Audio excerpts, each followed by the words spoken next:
We acknowledge the original owners of the land on which we podcast, whose stories were told for thousands of years. Today, we are recording in Meanjin. We pay our respects to elders past and present who may be listening. Sovereignty was never ceded. A quick note before we get started that there may be some swearing in today's podcast. If you don't like swearing or usually listen with children in the car, you have been warned.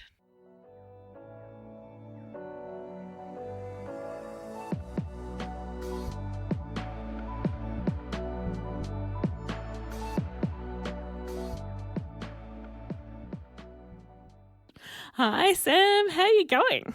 Hey Hannah, I'm going well, thanks. I'm really excited about this episode today. Yeah, it's going to be a good one. Who have we got on today? We've got the amazing Karen Lorenzon. Welcome. Thanks, guys, for having me. I'm super excited to be here.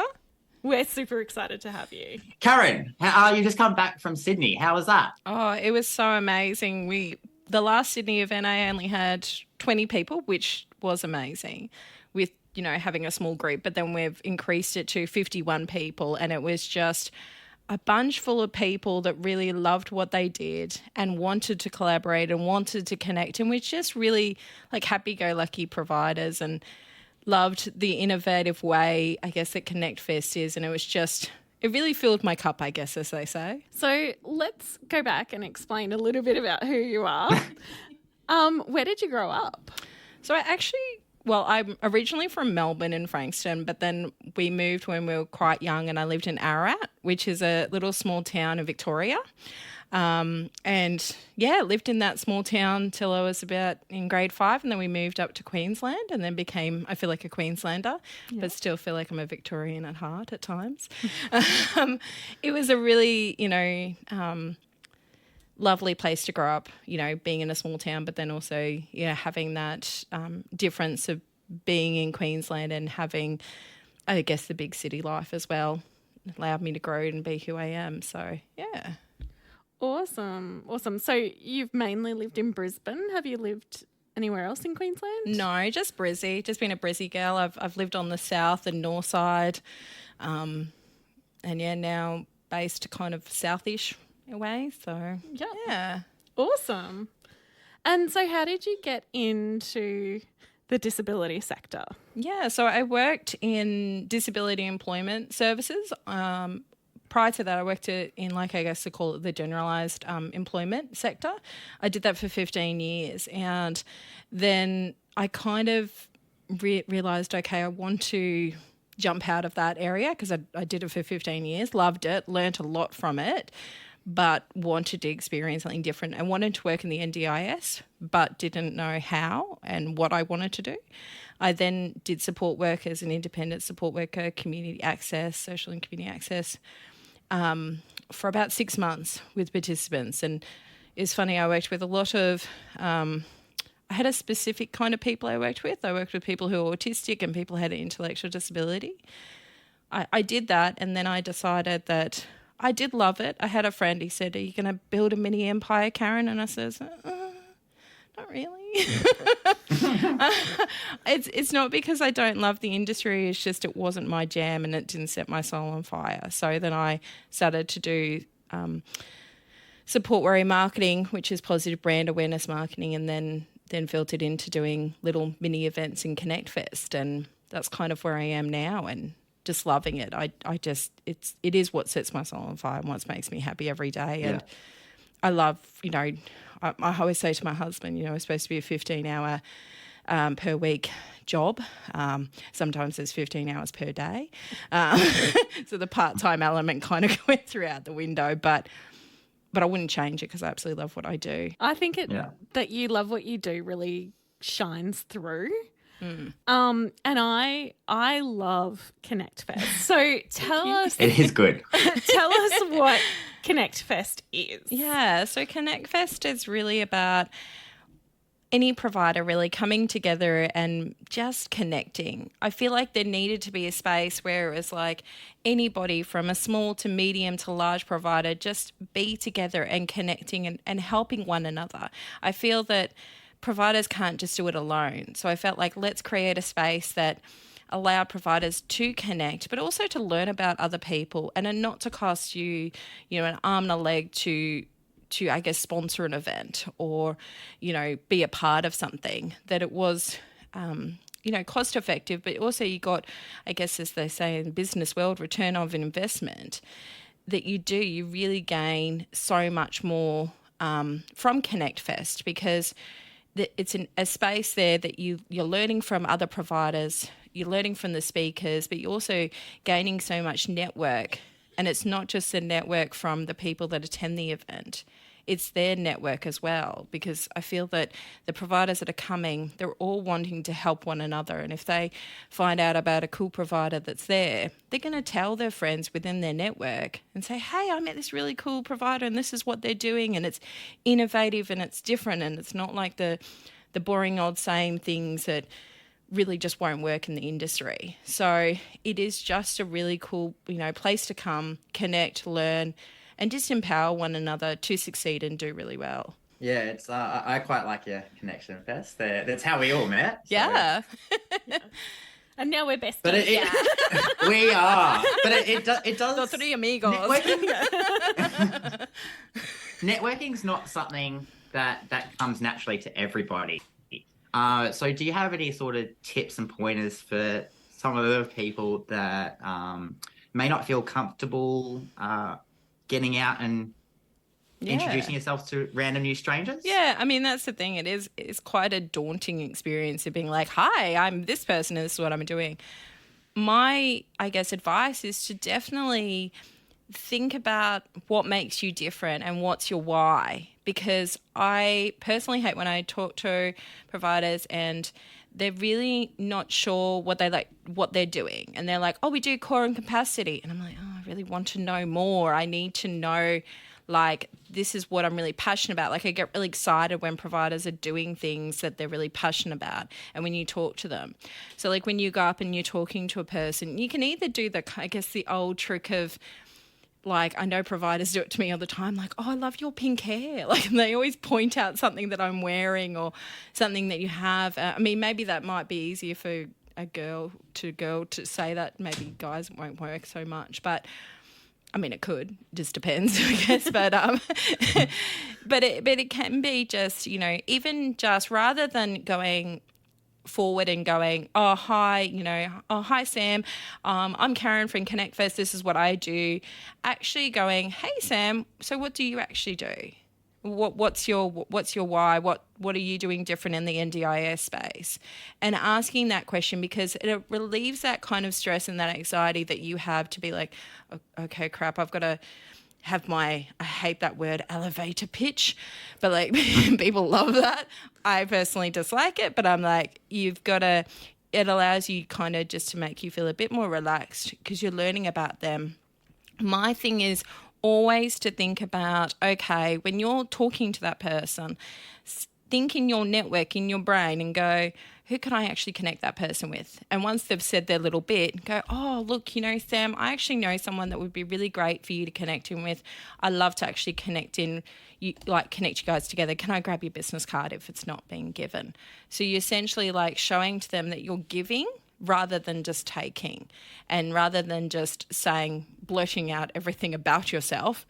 You're making it more about them rather than the other way around. And then you can start talking about yourself and going, well, like, I love what you're doing.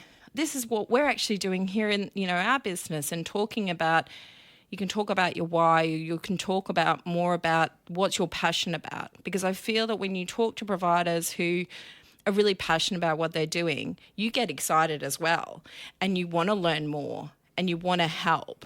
But I think if you're just kind of like, yeah, we do core capacity, it just kind of, you're like, okay, I need more from you. Give me a bit more than just that, because you're like, that could be anything within the NDIS as to what you're doing. But that's kind of, I guess, my tips in regards to it. Also as well, like, just remember that not everybody, I guess we're all kind of, not maybe everyone, but some people are just faking it till they make it, like they're not, everyone else is nervous. It's not all that everybody is really like super confident at the events. they're nervous as well. But I think if you give more, you're actually going to gain more from it at the end of the day. Yeah.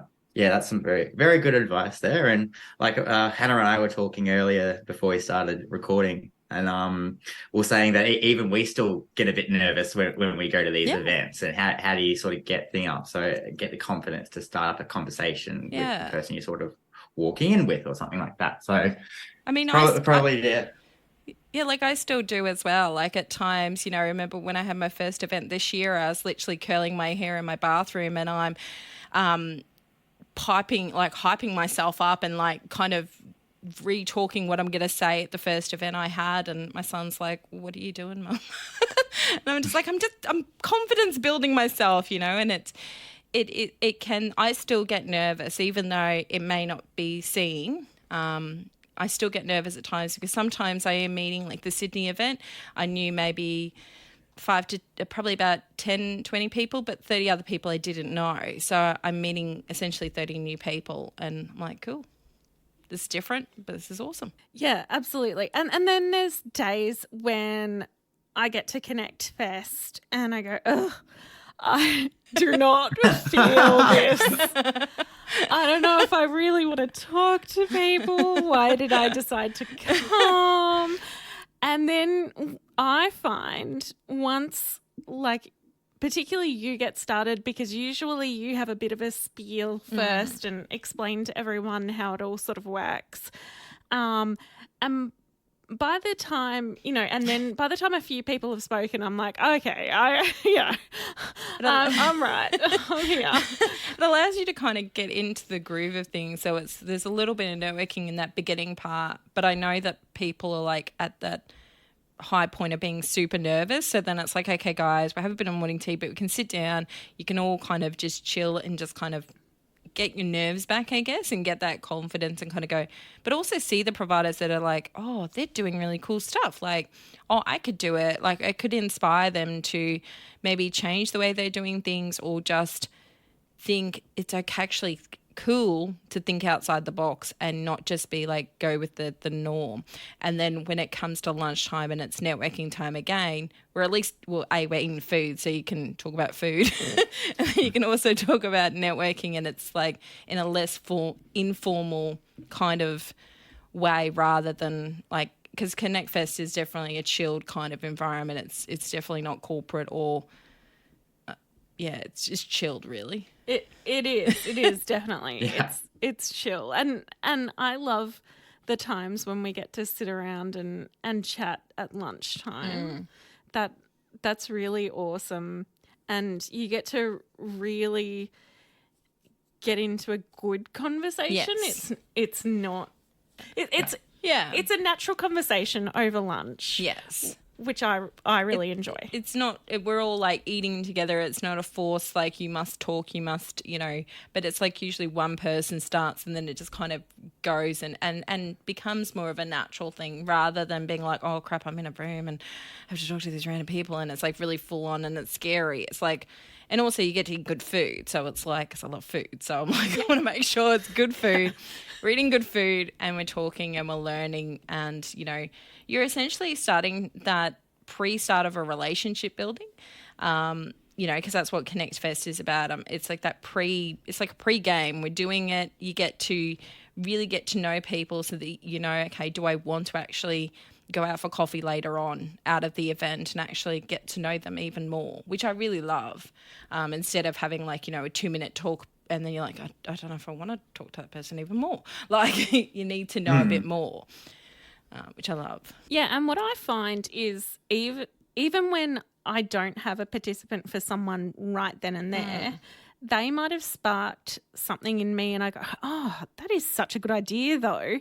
And I have it in the back of my head, and even in like 6 months' time, someone then might have come to me and I go, oh, hang on a second, this place that I heard of 6 months ago, are doing something really good in this area that you've just asked me about. So I sometimes encourage people who go to KonnectFEST to not necessarily think you're going to get referrals like that day or that week or whatever, but I might have a referral down the track. Yes. And it definitely was worth meeting you at KonnectFEST and seeing you. And so it's definitely worth attending. Yeah, I 100% believe that, because I never want to say to someone, you're definitely going to get all these like millions of referrals, because I can't quantify that. And I can't quantify how a person would be, like how they do well in the relationship building. That's up to, the provider. But in saying that, like I remember at the Richlands event, there was a group of people there and I knew about 3 of them. And I was like, I just literally said, that person's good for this person's good for this, and this person's good for this. And then the 4th person's like, oh, cool. Like you literally got like a little pink-haired cheerleader pretty much spruiking the business and things like that, and telling people like, hey, they're really cool. But I think it is about the long game, relationship building. It doesn't just... Sometimes it can happen that you meet someone, you're like, oh, I really love them. And it could be just that timing. Like they could be like Hannah, you could meet someone and could be like, oh, cool, I actually do have someone that needs this support right then and there, and you really like what they're doing, and you're like, cool, there could be a potential of referral. But it's not always going to happen like that. And it needs to be that relationship building. And, but it happens to me all the time. People ask me, oh, hey, Karen, do you know of a connection of, some...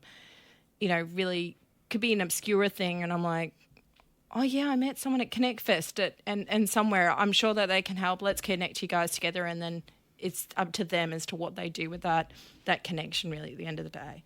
Yeah, that's a really good point for networking not being a sales tactic, but a real relationship and connection building, so we can sort of expand more. Yeah, most definitely. It's not... I think if you come into it really salesy, it doesn't work in this space. It's just not... We're a human-to-human industry, and it's about helping participants. Like they're the main focus and should be, to be able to make sure that they're getting the best service and the best support possible, and not being burnt and not having... unfortunately, there are times that providers have not done the greatest things, and the trauma and the PTSD that comes from that is really bad. And that's why I want, with KonnectFEST, is really cool people coming together, and there's good providers out there. It's all not bad stuff. And for people to realise that there are good people out there that do actually essentially want to help them. And bringing everyone together is truly magical. Now, you've got a son who's on the NDIS. Yeah. What do you look for in providers? Well, for me, so my son, he's on the NDIS. He got diagnosed at 4 years of age, so he's autistic and he has ADHD. I call him my emotionally charged little man, because he is. I'm like, yeah, it's an interesting times in the day of, it's like, someone's died. I'm like, who died? It was his jelly that he washed himself with. It was not even something that was that I could save. But he was very upset by it. But for me, I guess for providers, for him, and what I want to see in the space is that, like, especially like if I'm looking for providers for him, they need to understand autism. They need to know about the red and green zones. They need to know that the reason why I'm giving you all this information is not because I'm a, crazy parent. It's because I'm giving you the tools to be able to support him the best way possible. So that if he's heightened, or if he's going into that heightened stage, what are you actually going to do? We've had experiences where it's gone bad. And so, that's why I give providers that information to them. For me, I need to know that they understand autism. To me, that is such a big thing. And I think with whatever someone's disability is, I want that provider to... I want them to showcase, and I want them to let the families and let the participants know, yes, I understand that disability. And I understand, like, say, autism is a spectrum. So, yes, you meet one autistic person, you meet another autistic person, they're not going to be the same in similar ways that they do things. But there are going to be some things that are similar that, can be supported. But I think where it comes from is like, I hate when providers say, oh yeah, we can support that person, but they've got no experience, no understanding about the disability, not a care to actually understand that person's disability or how that person could be best supported. I feel like where it comes from, when I see providers, they know who they can support, they know how to support them the best way possible. That's what makes me happy.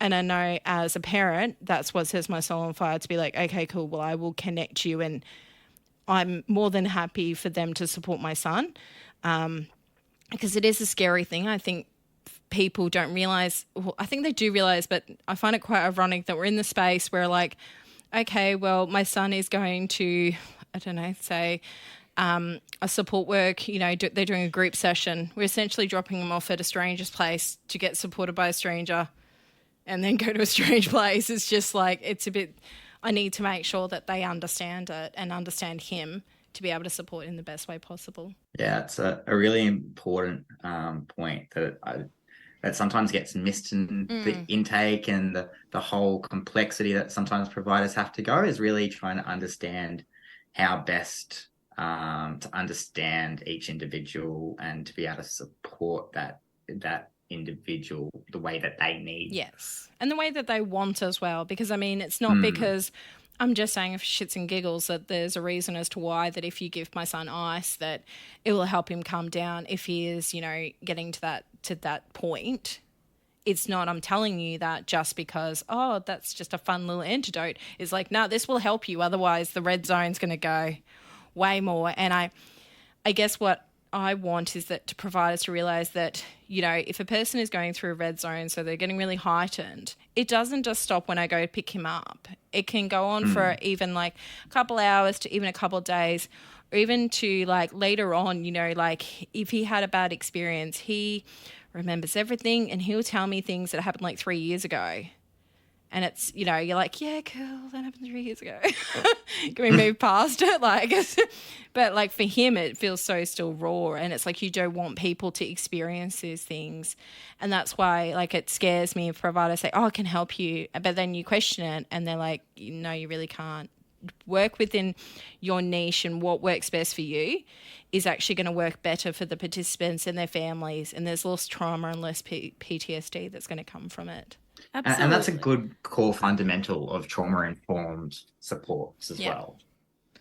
I don't think there's enough providers that are trauma-informed, and occasionally it blows my mind how few are trauma-informed. But I was going to pick up on what you said about, having a niche, because even as a support coordinator, and I have children on the NDIS as well, and what drives me nuts is the people who say they can be all things to all people and they end up being nothing to nobody. Yeah.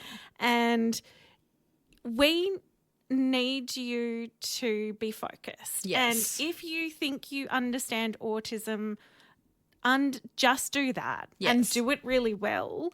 And then we'll be able to trust you with that. Or, some providers are like, oh, we're more in the physical disability space, or we're more in the mental health space, or, and then even in like physical space, there's some people who go, we're specific for cystic fibrosis or for cerebral palsy or, like, be specific, because then people know they can trust you with their person who has that diagnosis. Yeah. And of course, we know that even within every single diagnosis, everybody's different. But if we know that you understand this in a general sense and know that everybody's different within that diagnosis, we can feel more secure that your support workers deal with this day in, day out and are trained in it. And so we can definitely trust that you can do that. And so I always encourage providers who ask me for advice, please pick a niche, please. Yeah. No, I 100% believe that. Like, it just, when I talk to providers and you find out, you might talk to one provider and they really know what they're doing in their niche, and I get so excited because I'm talking to them and I'm like, yes, you know what you're talking about. Yes, you have those skills. You've hired people that have fit that niche and fit that bill. It's actually better for your business, I believe so, in the NDI space, to have that niche and to be really good at it, because it is scary. you know, as I said, we've had experiences where a provider said that they did understand understand autism, but they clearly didn't, because we've had experiences where, you know, they've said things to my son, and my son will tell me everything. So they've then told me, and I'm like, this is going on. This is going on like Donkey Kong. You're in trouble, lady. We're not going to go into that. But like, you're in trouble because you can't say that to, you know, I think it was a 6-year-old at the time. Like, you shouldn't say that to any child, but to an autistic child, it was just like, it's going to, of course, go in a wrong way, and it's going to go into that wrong direction. Having a niche is so important. And I talk to many providers and actually help providers to understand, because I understand that I think differently. So I understand that other providers who've come into the space, they may have a niche, but they don't know it yet. And they're just like, oh, I've got registered, or I'm, you know, may not even become registered, but they just have, you know, oh, I'm doing, you know, say, for instance, I'm doing social and community, or I'm doing nursing, and, you know, I've been a nurse and I know what I'm doing. It's like, cool. But you can't just be a nurse and be in the space. You need to have a difference. You need to have something that you do super well within that space. I met a lady in Sydney, and I loved her. She goes to me, show me a name, and she goes, I just do incontinence. And I was like, hell yeah, that's awesome. She was so on point. She knew what she wanted to do. This is her experience, and this is what sets her soul on fire. And you could just tell it, and you're like, cool. But what I love is that when people do niches, they become the go-to person. So I have multiple go-to people that I know that, okay, that works within that person, and that works with that person. And, you know, that's who I'll refer to within the industry, in the space, because they're my go-to people and they know what they're doing. And I feel like I think it's like, if you're unsure in your own self and you're just talking about like, yeah, I do this. And as you said before, Hannah, you know, like, we do everything, but you're kind of like a master of none. It's like, it doesn't make, as a parent, I'm just like, do you know what you're doing? Do you know who you are? Like, do you need help? You know, I need people to have an understanding, or having a will to understand, and want to have that help. And that's, you know, one of the things that I do within Support Warrior Marketing, that with my other business, to help providers to actually understand, how do I get to that point? And then how do I communicate my point across to providers? Because you can't just say, hi, I do this, or hi, I'm Karen and I'm a support coordinator. Cool. What do you actually do? Who do you work with? What's your superpower at the end of the day? I want to know what that is, and let's help celebrate that and help promote it out.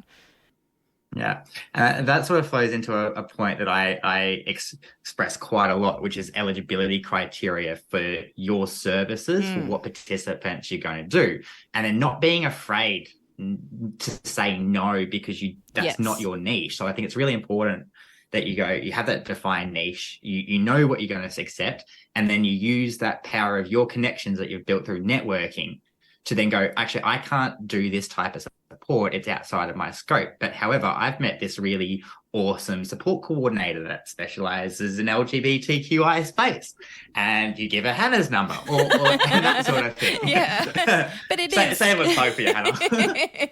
But it is so true. You know, like, I get really upset with providers who, you know, I've helped in the past, and, you know, a person has contacted them and then they're like, oh no, sorry, we don't do that. And then they just close the door on that, you know, family. And I just, oh God, you've got an open door, because yes, you may not be able to assist, and it's good for you that you've said you can't, and that's not your niche. But you've done a boo-boo in saying that, no, I can't help you, and just close the door. Go to your connection. It's actually going to help you, because people will come back to you because you've actually been kind and you're being thoughtful to go, I can't help, but hey, I know someone who can help you.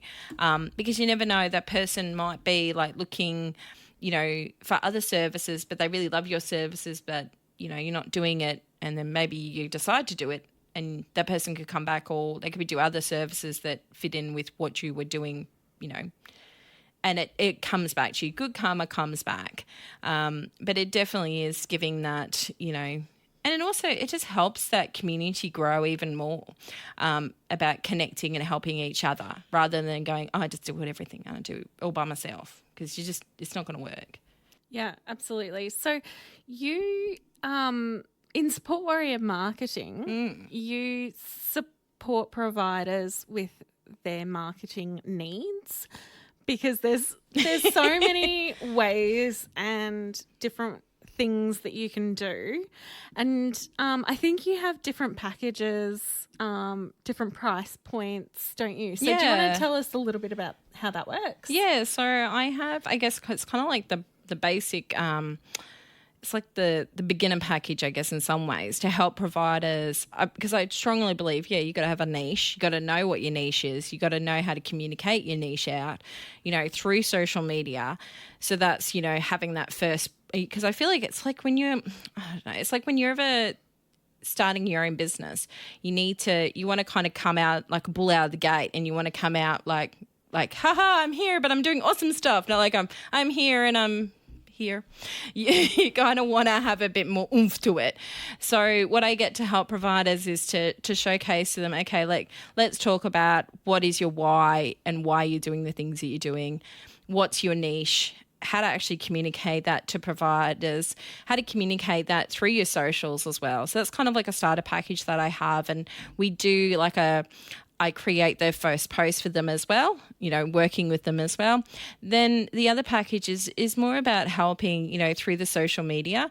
And I strongly believe social media is not there to get referrals. I mean, that's always a plus if you can get that, but it's more about having a positive brand awareness. So people are actually getting to know who you actually are and showcasing that. And I call it realism marketing, instead of just, I want to see the real stuff. Like, I want to know about why a person started their business. I want to know the faces of that business. I want to know what sets their soul on fire, makes them happy. And you can't just come in it because I just want to do a business. You've really got to love what you do in this space, because when you don't, it's cutthroat and people will know and people want to connect with you because you're not being real. I want to see, as I said I've said to providers before, I don't want to just see you've taken someone to go do grocery shopping and you've got them in, it's like the token pose of the person, standing with the trolley, woohoo, we're going shopping. I actually want to know. And what I say to providers, like we can celebrate that, we can talk about it, but let's talk about how you actually got that person to that point of, okay, did you, what I do with providers is I actually help them to understand how we can actually promote your business and how it can be promoted in a more realism way. And, if you're going to do a grocery post, don't just do the token pose of the person standing next to a grocery, to the trolley. Yes, you can do that, but add more to it and say, we're taking, Bill, our participant, out to do, some independent grocery skills, Bill's needing, he really hates all the loud noise. We used ear loops. We invested in maybe going in the quiet hour. We had a look, okay, because you've got the maps at the end of the aisles. We've taken photos of that, so we know that for Bill, he only needs to go into like aisle 2, 4 and 15 or something. So we've done preparation. And to me, I like seeing those posts more than we went to the grocery store. I'm like, cool. Everyone goes to the grocery store, gives a bit more. So I like to, I guess what I've said previously, and it sounds a bit odd, but I literally go into people's brains and gets the information of how they're doing things differently, and I actually tell the story for them. And that's what essentially I get to do. And please, please don't send support coordinators an email with just your registration groups, because that is so annoying. It's nice that you've registered for all these registration groups. I don't care. I feel like you should give them a gold sticker, like, gold sticker, you did that. But what are you actually doing with that? What are you actually offering? Like, it drives me mad. Yeah. I remember days where back when I was operating a support coordination agency, the 50,000 like random Canva ads or MailChimp emails that you'd get. Hi, provider. Oh yeah. Ta-da! Yeah, no, painful. That would usually go straight to junk. It does. It doesn't make you want to read it. Like, to me, I'm like, you need to, I guess, hook a person in a way to know, okay, well, why is it that what are you trying to promote? What is the I guess the need you're trying to fill? But also as well, please, I always say in email introductions, you need to tell them where you actually service, what you're actually doing, and how you can actually be contacted as well. Because I feel like if you don't bother to do that, I think some people think, oh, well, then they're going to email me back. And I'm like, no. They'll put it as to do later, and they may not actually get to that later. And it's not. Yeah, like, do you have a referral form? Yeah. Do I need to fill in a form? Have you sent it to me? Or do I have to fill out a referral on your website? Which is totally fine. Like, either way you want to do it is How fine. do I but do you've got to things? tell me in your email how I do that. I think people forget to, it's like with, talking about yourself. And I remember when I first started doing marketing, and I remember a friend of mine, I go to him, why isn't anyone picking me? And he goes, Karen, they don't know who you are. And I was like, oh, duh, yeah, Drew. That's why I created my brand of I'm the pink-haired lady. And everybody knows me as that, and not known as Karen so much now, which that's completely cool. But that's who my brand is, and that's what I've created. And I love that. But yeah, it's interesting to see when, like I remember I rewrote a provider's support coordinator's email, and she just sounded so boring. And then I, got her story, and I rejigged it, and was like, and she was like, God, I sound good. It's actually me. And I'm like, yeah, because it should be you. It shouldn't be a robot. You should be you. And that's the thing I love about this industry, is that you can be yourself. And I strongly push that, like at KonnectFEST, be yourself, be who you are. Even as when you're helping my providers with, the brand awareness marketing, is like, actually, wouldn't you rather, like, if you're doing this as your, full-time job, to be yourself, don't be fake, don't be someone else. Actually show your true colours, because I read a quote, it's like, people will buy from people. They want to know who you are, and they want to know what you're about. Is there anything that you wanted to talk about that we haven't touched on yet? I guess in regards to KonnectFEST, so there's a bit of a new thing that's kind of come up. I'm always trying to evolve and just make it better for our community, and how can I help providers, and how can I help them even more. So we now have 3 different options for sponsorship. So I've re-nicknamed, because I like little nicknames for things. So the one that is always being done, which is, for the 10-minute time slot. So everything is the same, of having 2 posts prior to the event and having 2 posts after the event. We now have a sponsor table that I force all the sponsors now to stand behind and pretty much, talk when when everyone's coming into the event, so they can then give their goodies out. It's a choice if people want to take it or not. So the 10-minute time slot has just changed slightly. So we've got the first one, which is the hook, line and sinker one, which is the interview that we have. We always have everyone like at the front, just kind of, sat at the front, and we're talking, why did you decide to start your business, and what makes you unique. So we have that one. We now have 2 other options, which is the second one is share your journey. So I really want to have a space there for a provider. It's not to really promote yourself so much. It's more about, sharing that you're kind of not alone. We've all been there. There's other providers that have been in the industry for much longer. I want them to share their journey and share the tips and hints to where they've gotten. I don't even mind if people talk about maybe a fail that turned into a positive, or maybe that was a negative, because everyone's going to go through these times. I always say owning a business is kind of like being on a roller coaster. Sometimes you really want to get off it, but it's mostly really good. And then the other one is the third one is grow our community. So I wanted to create a space that, for that 10-minute time slot, if there is a provider out there that wants to kind of provide information to our community that's going to help it. And it could be, say, for instance, a counsellor that wants to talk about mental health, and it's not about maybe the mental health of the participants. It could be mental health of, of us, of providers and things like that. I am also as well looking at having outsider services come in and do talks that is going to be, important to the NDIS community. So it could be like, having a good accountant, I think is definitely important. Also like having IT support, and just even like training organisations and other things like that are coming out to talk about it, because I think that, yes, we have the NDIS space and I love it, but also there's outer services that can come in and talk to providers for them to understand about things that maybe they've not thought about it, but it could essentially help them as well. So having that change, I'm really excited about it, and a lot of providers are reaching out, which is really great. And there's more events, coming up in Brizzy and Queensland, but also Sydney, Newcastle, Perth, Melbourne. I feel like I go everywhere that are coming up, which is really exciting. And I just love to help, and I love to connect and just support anyone that is doing the great thing and being innovative. And yeah. Oh, I love that.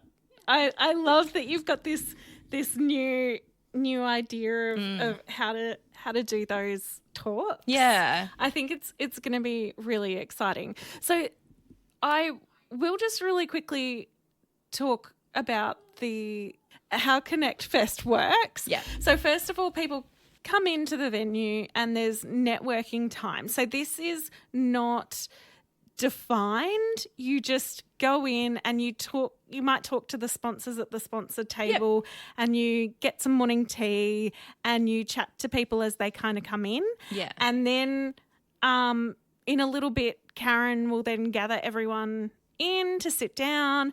Then there's 10 minutes each for the sponsors to have a chat, have a talk to the whole group in one of those styles.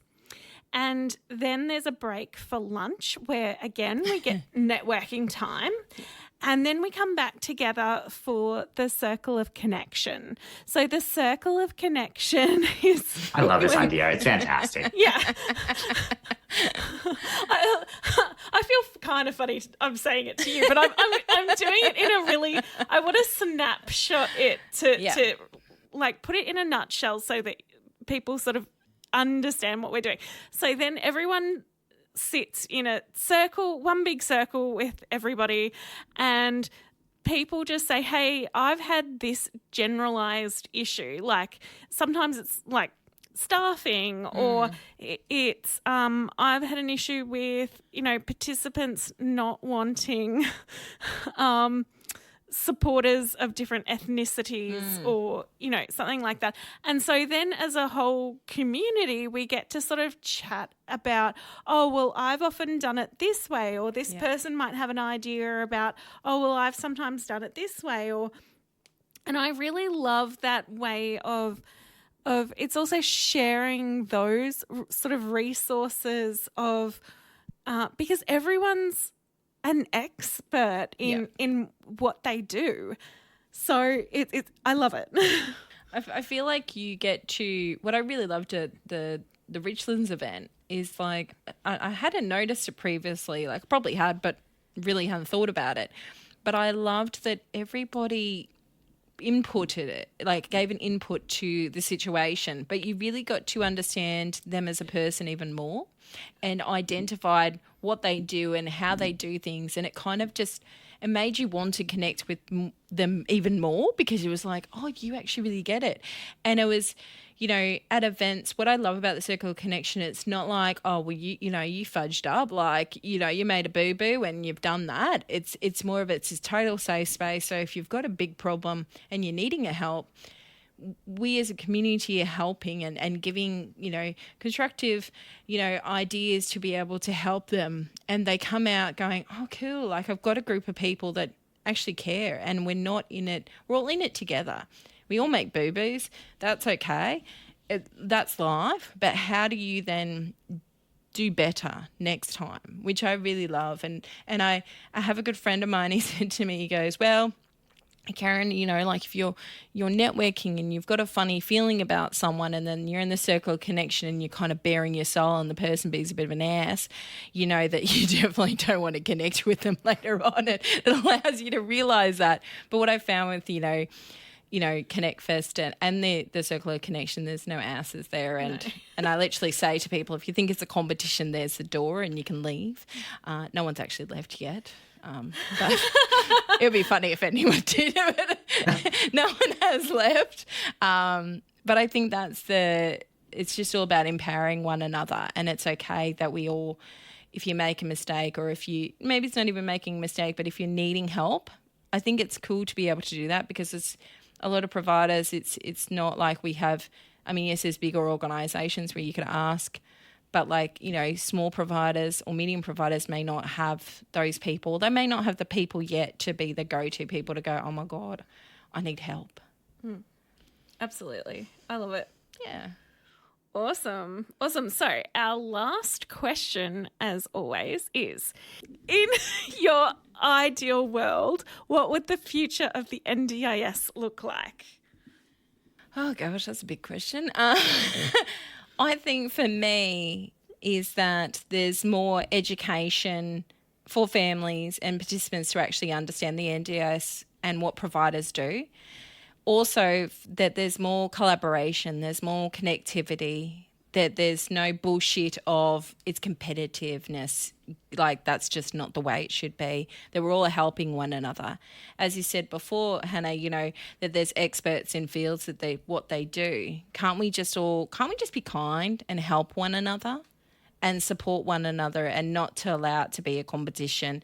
But also I think the education side of things for families to actually understand there's a lot of, I feel like, miscommunication or misunderstanding of what the NDIS is and what the different kind of supports it can do and how things can be done. I think more education needs to be around that. And for people to know, and I feel that, say in the news at the moment, it's very much a negative, because there are bad providers doing bad things. But I would really love for the media to know, and the whole community, of Australia, to realise that there's some really cool people and good things that are coming out, and there's amazing providers doing, incredible work that could essentially help, people to become more independent and grow as people. That's what I'd like to see. That's awesome. Thank you so much for coming on the podcast. You are more than welcome. I've really loved it. I got very excited to be on the podcast because I absolutely love both of you. And, I know we are friends, but I also admire you professionally and the work that you guys are doing. It is making an impact, on the space. And I feel privileged to be a part of the podcast. So thank you so much for having me. Thank you. Well, yeah, we've been trying to get you on for a little while now, so we're glad that we've got this one down. I get a bit busy. Awesome. God help, but everybody wants to see me. No, I'm joking. Yes, and we'll definitely get you on again in another time. Yeah, no, most definitely. I'd love to be involved and be a part of this incredible podcast. Thank you. Thank you. Awesome. Thank you. I recently went to Richland's KonnectFEST and I took a mic along with me. I asked a series of people who were at KonnectFEST, who are they and what do they love about KonnectFEST? And here's what they had to say. So, who are you? I'm Rachel Mills. I'm the Senior Service Coordinator for Diva T in Brisbane. We're a disability support service. We specialise in children with high care needs. We offer STA, MTA, SIL and community access. We also do transportation. We'll go anywhere in Australia where we're needed. Awesome. And what do you like about KonnectFEST? I love the quality of the people that come to these. I think it's a much better dynamic. I love the circular connection where we can all discuss common strategies and issues of the day. I think that's really helpful. It's like a giant brainstorming session, so it really is good. Awesome. Thanks. Hi, who are you? I am Jyoti. I represent Kurumara Care, and we are a support provision company. And what I love about KonnectFEST is obviously Karen. She's just wonderful, but everything she brings to the NDIS field and the participants, and just the approach she takes and connects people. Love it. Awesome, thank you. Who are you? Hi, I'm Danielle from Angels on Duty. I have met Hannah. This is my 4th time at KonnectFEST. And what do you like about KonnectFEST? getting to know people, not just briefly meeting them the once and then never reconnecting. Seeing what other people are achieving for people with disability, some new inventive kind of businesses that aren't just the norm. Awesome, thank you. So, who are you? Hello, my name is Tara and I'm from Me Plus More, and I love KonnectFEST because it's super fun, get to meet some great people. Awesome, thank you. So, who are you? Hi, I'm Elise. I'm from My Integra Plan Management and Support Coordination. I love coming to KonnectFEST because it is generally like catching up with all of my friends. Everyone here is so wonderful. They provide such great services, and it's great getting to know a little bit more about everybody over tea and coffee. Awesome, thank you so much. So, who are you? I'm Sid. I'm from Anakin Healthcare Services, Australia. Wonderful, and? And I'm Kanika. I'm from Anakin Healthcare Service as well. Fantastic. And this is your first time at KonnectFEST. What are you looking forward to? Yes, it is our first time. Looking forward to meeting different people, like from different parts of NDIS community. So excited to connect with everyone. Yeah, we're looking forward to connect with people, knowing how it works, and making new connections. Awesome, thank you. Hey, so who are you? Good morning. I'm Suliana Mavai, and I'm from Rejoice Healthcare. Actually, it's my first time to be here, so I'm so excited to meet everyone, to have some connection. Yeah, everyone here is really nice, and I think you'll really enjoy it. So I'm really excited for you being your first time. Thank you. I'm already excited, and I can feel the vibes here. Everybody is friendly, and I'm sure I'll get a lot of connection and help from here. Thank you so much. Thank you for listening. Please share with people you know. You can email us at whatinthendispod@gmail.com. To contact me, it's hannah@tulipcoordination.com.au, and to contact Sam, it's sam@rosenbaum.consulting. Until next time, as the Green Brothers say, don't forget to be awesome.